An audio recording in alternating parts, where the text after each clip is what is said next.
Hello friends, आपका बहुत बहुत स्वागत है आपके अपने यूट्यूब चैनल आशीष शॉर्टहैंड में। आज है 21 फरवरी का संपादकीय डिक्टेशन 5 सेकंड में शुरू होगा। Ready start. नीति आयोग की संचालन परिषद की बैठक में प्रधानमंत्री ने एक बार फिर इस पर जोर दिया कि आत्मनिर्भर भारत अभियान में निजी क्षेत्र को भी भाग लेने का पूरा अवसर दिया जाना चाहिए। यह इसलिए उल्लेखनीय है क्योंकि उन्होंने यह बात मुख्यमंत्रियों की मौजूदगी में कही। केंद्र सरकार की तरह राज्य सरकारों के लिए यह समझना बहुत आवश्यक है कि निजी क्षेत्र के सहयोग के बगैर देश अपेक्षित प्रगति नहीं कर सकता। विभिन्न देश तभी तरक्की कर पाए हैं जब उन्होंने निजी क्षेत्र को प्रोत्साहन दिया। भारत सरीखे देश के लिए तो ऐसा करना और भी आवश्यक है क्योंकि एक बड़ी आबादी की आकांक्षाओं को पूरा करना है। इसमें रोजगार की भी आकांक्षा है और बेहतर जीवन शैली की भी। आज के युग में यह संभव नहीं कि सरकार सब कुछ करे। जिन भी देशों ने इस अवधारणा को आत्मसात किया कि सब कुछ सरकार को करना चाहिए, उनका बंटाधार ही हुआ। निजी क्षेत्र के सहयोग के बगैर देश को विनिर्माण का गढ़ बनाने की कोशिश कामयाब होने वाली नहीं है।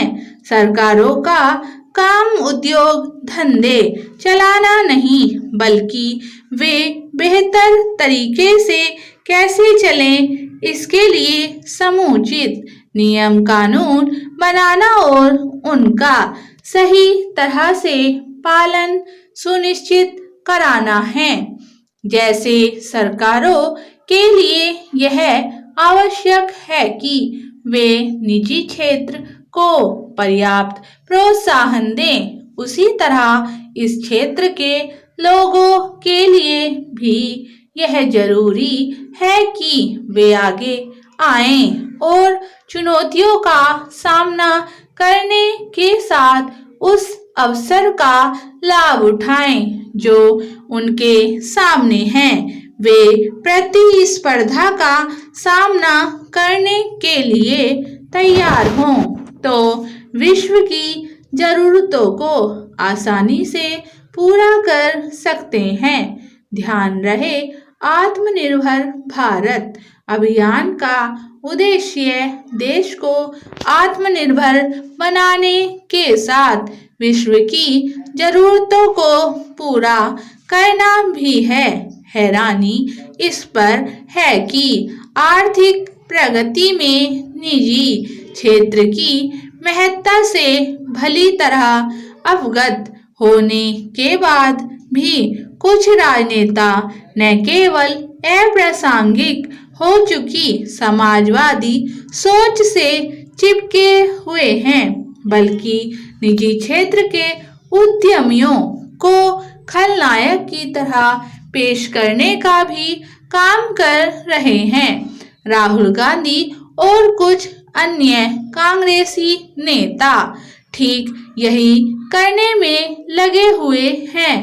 यह वही राहुल हैं जो कुछ समय पहले जहां भी जाते थे वहीं लोगों को मेड इन इंडिया का सपना दिखाया करते थे, लेकिन आज संकीर्ण स्वार्थों के फेर में उद्यमियों को बदनाम करने का अभियान छेड़े हुए हैं।